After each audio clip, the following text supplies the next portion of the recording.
Hello and good afternoon to all. Welcome to the platform of Nimbus Academy.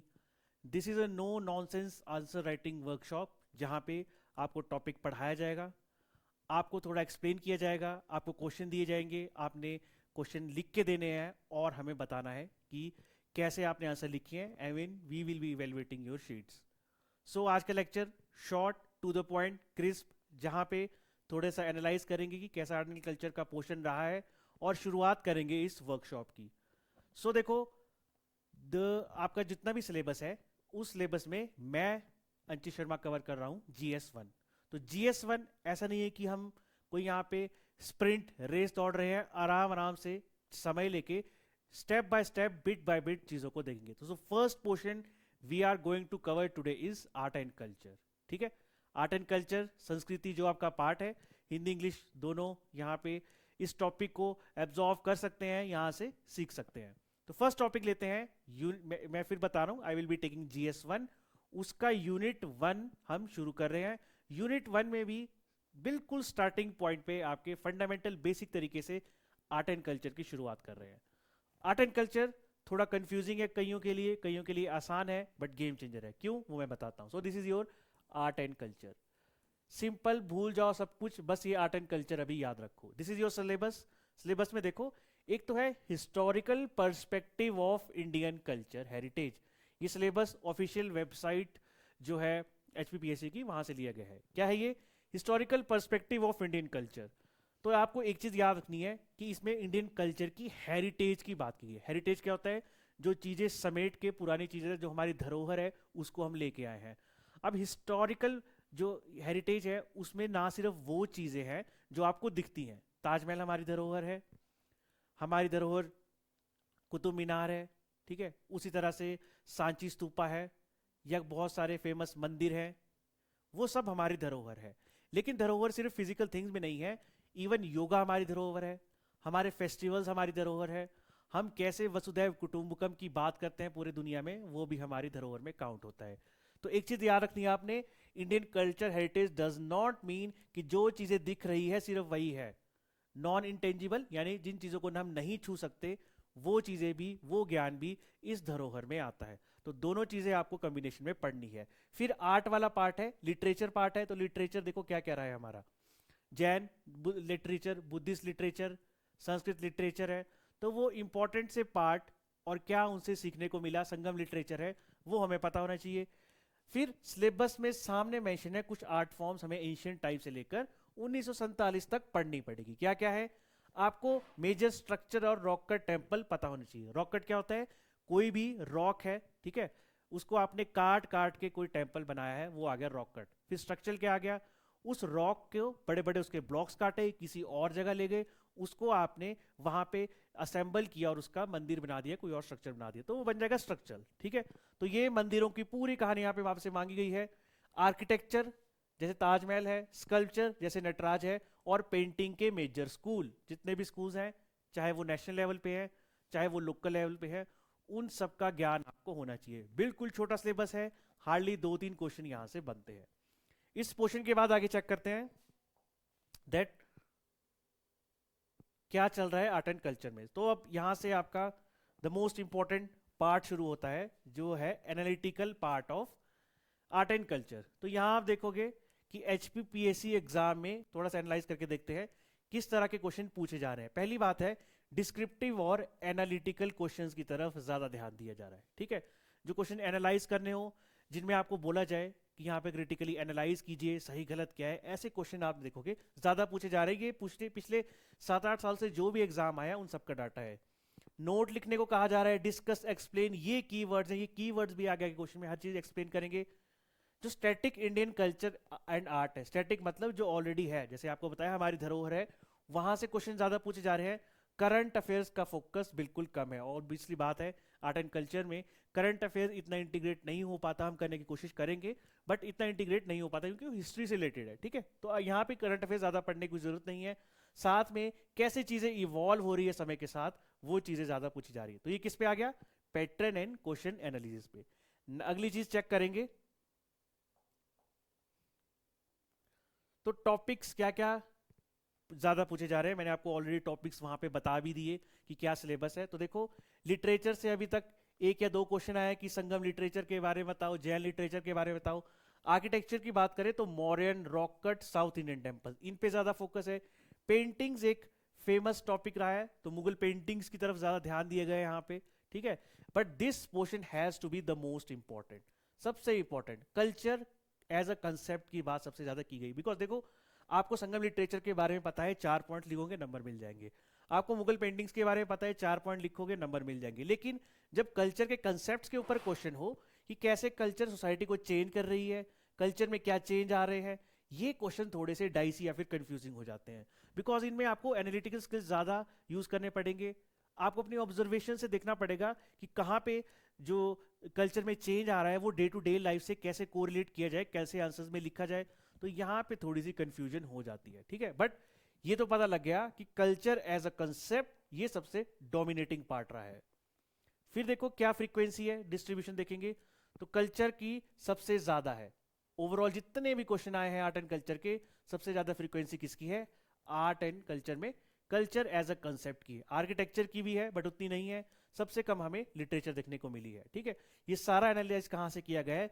जितने भी art and culture से questions आए हैं उन सब से। और ये आर्ट एंड कल्चर के क्वेश्चन आपको एक सिंगल फोटो में, सिंगल शीट पे मिल जाएंगे। कहाँ मिलेंगे? नीचे डिस्क्रिप्शन बॉक्स में हमारा टेलीग्राम ग्रुप है जो आंसर राइटिंग से रिलेटेड है, right. Answer workshop by Nimbus academy, उस टेलीग्राम ग्रुप को आप ज्वाइन करो। वहां पे आज आपको सारे पीवाईक्यूज एक सिंगल फोटो में देखने को मिलेंगे विद टॉपिक, ठीक है। तो ये आपको बता दिए कि फ्रीक्वेंसी डिस्ट्रीब्यूशन कैसा रहा है। आफ्टर फ्रीक्वेंसी डिस्ट्रीब्यूशन पढ़ना कहां से है? तो एनसीईआरटी आर्ट एंड कल्चर की आती है +1 +2 के लिए, बहुत बहुत बहुत इंपॉर्टेंट है। बहुत सारे टॉपिक डायरेक्टली वहां से पूछे गए हैं। आप पीवाईक्यूज को देखोगे, फिर एनसीईआरटीज भी पढ़ोगे तो डायरेक्ट कोरिलेशन आपको देखने को मिल जाएगा। स्टैंडर्ड बुक भी है, ठीक है, नितिन सिंघानिया है, बट मुझे नहीं लगता कि इतनी वैल्यूएबल एचपीपीएससी के पर्पज से रहेगी। यूपीएससी के लिए बहुत अच्छी है, बट एचपीपीएससी में क्वेश्चन बहुत कम होते हैं और नोट से और एनसीईआरटी से ही आपका कवर हो जाता है, ठीक है। बाकी सोशोलॉजी के भी थोड़ा सोसाइटी वाला पार्ट आएगा, उससे भी कोलेट करेंगे। करंट अफेयर्स मैंने बता दिया, इतना यहाँ पे जो है इसकी रेलेवेंस नहीं है। But NCERT art and culture, this source has to be the most important. After the sources we move to कि कल्चर एज अ कॉन्सेप्ट में आपने क्या क्या पढ़ना है, क्या क्या पूछा जा रहा है, कौन सी लिंकेज, कौन से थॉट प्रोसेस से आप आंसर आराम से कर सकते हो। तो यहां आराम से देखेंगे। सोचिए यहां पे लिंकेज की बात की जा रही है, कल्चर शॉक, ठीक है, सोसाइटी में क्या रोल है उसकी बात की जा रही है। कल्चर वर्सेस सिविलाइजेशन की तरफ देखा जा रहा है। Culture as a concept of heritage क्या है, जो कॉलोनियल यानी ब्रिटिशर्स आए या कोई और पावर यहाँ पे आई, उनका क्या इम्पैक्ट पड़ा हमारे कल्चर पे। एक जगह से दूसरी जगह कोई माइग्रेट करता है तो उसका कल्चर पे क्या इफेक्ट पड़ता है। Social media and culture, very important, ठीक है। इसके ऊपर तो क्वेश्चन क्या है, एसए के क्वेश्चन भी पूछे जा चुके हैं। टूरिज्म और सोसाइटी का क्या इम्पैक्ट पड़ता है, साथ में जो डेफिनेशन है, एलिमेंट्स है, कुछ भी है कल्चर से रिलेटेड, वो सब चीजें एज अ कंसेप्ट यहाँ पे कल्चर से पूछी जा रही है, ठीक है। तो ये भी आपको पता लग गया होगा। आप इस स्लाइड को जो है पॉज करके भी देख सकते हो, किसी भी फॉर्म में देख सकते हो, बट आपके अंडरस्टैंडिंग के लिए कल्चर एज अ कंसेप्ट पे ज्यादा वेटेज दी जा रही है। अब देखो, जैसे मैंने आपको प्रॉमिस किया था, आई will B telling you, I will be explaining to you a question asked in PYQ. क्या क्वेश्चन है? How do you understand and analyze the phenomenon of rising religiosity in a global world? अब ये religiosity क्या होता है?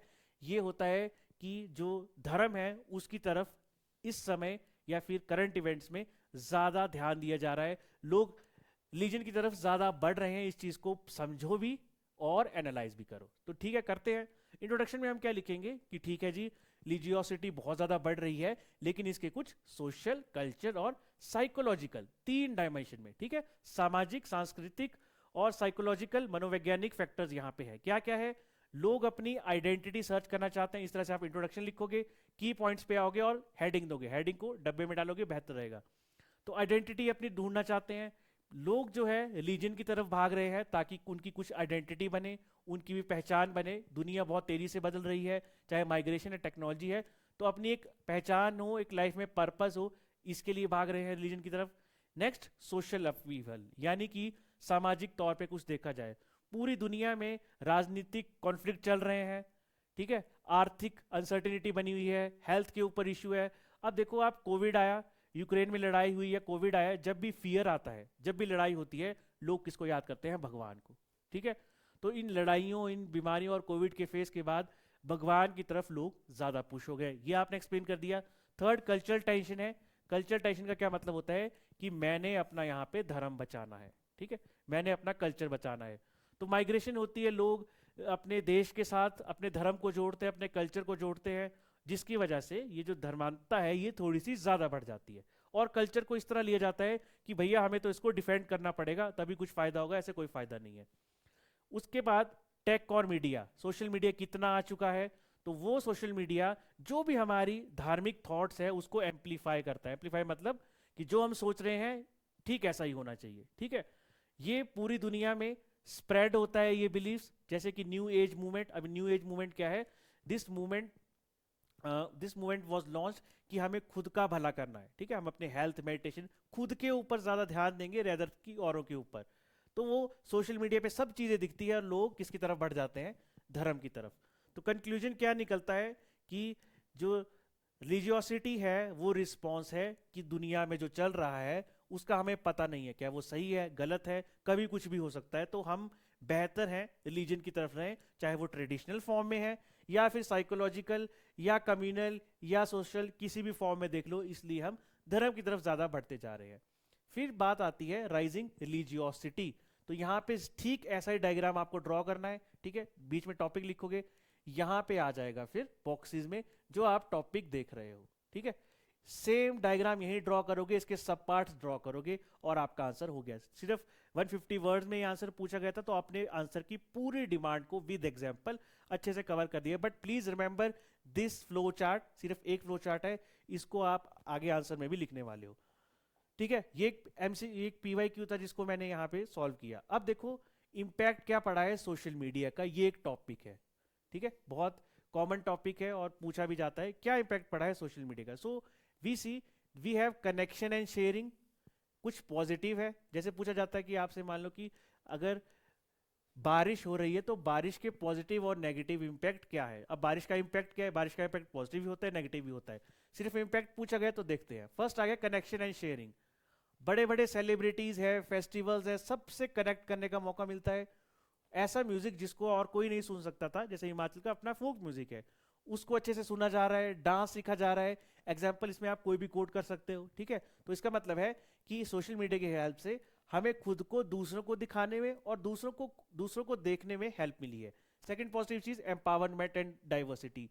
कोई भी public movement हो, जैसे मीटू मूवमेंट हुई थी, वो भी एक ऑनलाइन बेस्ड मूवमेंट थी जिसकी वजह से बहुत अच्छा स्प्रेड हुआ था। जेंडर एम्पावरमेंट और वुमेन एम्पावरमेंट में जो भी एक्यूज थे उनमें हेल्प मिली थी, ठीक है।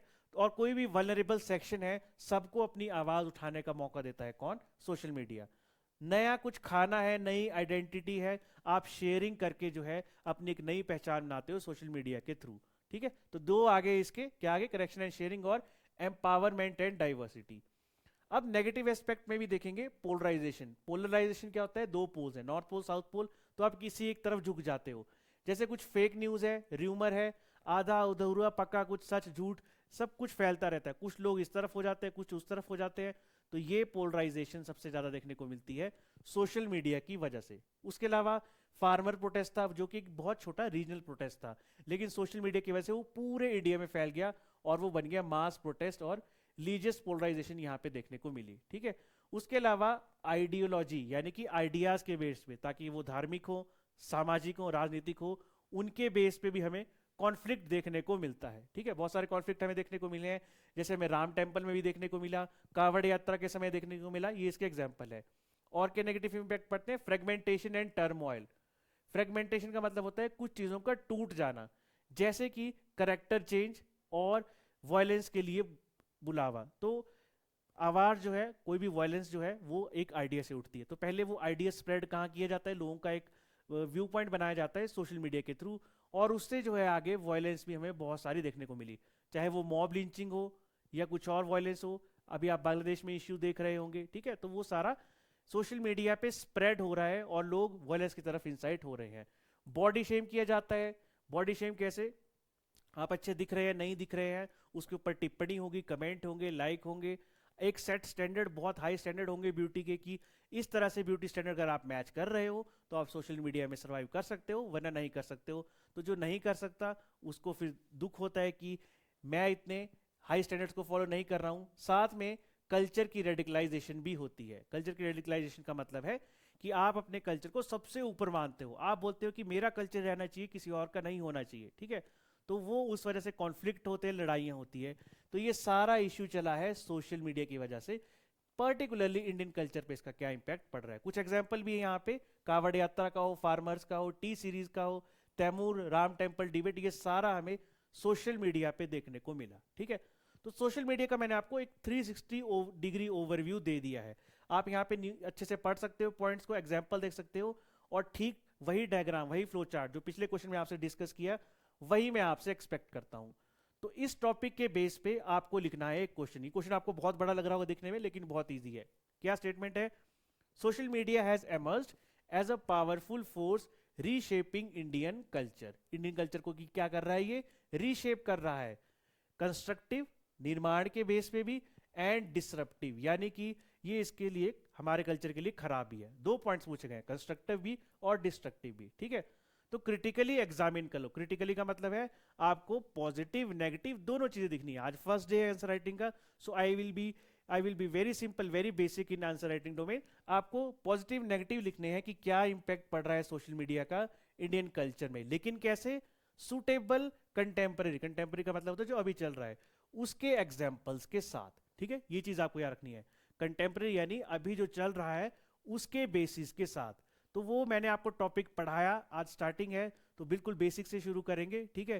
क्वेश्चन आई होप आपको समझ आ गया होगा क्या क्वेश्चन है, पॉज करके भी देख सकते हो। ये लिखना है आपको 150 वर्ड्स में, इंग्लिश हिंदी किसी भी लिख सकते हो, दोनों में इवेल्युएट होगा। इंग्लिश हिंदी किसी में भी 150 वर्ड्स में लिखना है। क्या? Flow with flow chart. Flow chart आपको बता दिया है कौन सा, सिर्फ एक यूज करना है, वही करना है, ठीक है। तो कुछ कंडीशंस क्या है? आप शीट लोगे, सिंगल शीट लोगे, ठीक है, सिंगल शीट पे लिखोगे, अपना नाम ऊपर लिखना, सब्जेक्ट, डेट, 150 वर्ड्स में, सिंगल पेज इमेज पीडीएफ कैसे भी भेज सकते हो, इंग्लिश और हिंदी किसी भी आप भाषा में लिख सकते हो, ठीक है। फर्स्ट आंसर राइटिंग डे है, इसलिए मैं बिल्कुल बेसिक से शुरू कर रहा हूं। और आज शाम को 6 PM से लेकर 9 PM तक ग्रुप होगा ओपन, वहां पे आप ग्रुप में इसको पोस्ट कर सकते हो, सिर्फ यही टाइमिंग होगी, ठीक है। आप पोस्ट करोगे, बाद में जो है इसको आपकी इवेल्युएशन भी मिल जाएगी। तो इसी टाइम फ्रेम के बीच आप पोस्ट करोगे। क्या कंडीशन है मैंने लिख दी है डिस्क्रिप्टिव बॉक्स में, टेलीग्राम है, नहीं ज्वाइन किया तो आप कर सकते हो, ठीक है। तो I will meet you next week, क्योंकि अब जो है आपके GS2 का कल एक्सप्लेन होगा, फिर GS3 का एक्सप्लेन होगा। इसी तरह से हम स्टेप बाय स्टेप अपनी जर्नी को कैरी आउट करेंगे, right. So let's see your answer, जितना हो सके अच्छे तरीके से लिखें। टाइम लिमिट रहेगी इसमें आपकी सिर्फ 8 मिनट्स, 8 मिनट में हो सके क्वेश्चन लिखो। अगर अभी 8 मिनट में नहीं लिख पा रहे तो ज्यादा भी लिख सकते हो, but please right your answer, you will be evaluated, you will be ranked, ठीक है। टॉपर्स जो होंगे उनको मैं यहाँ पे बताऊंगा भी। So I will be waiting for this, all the best.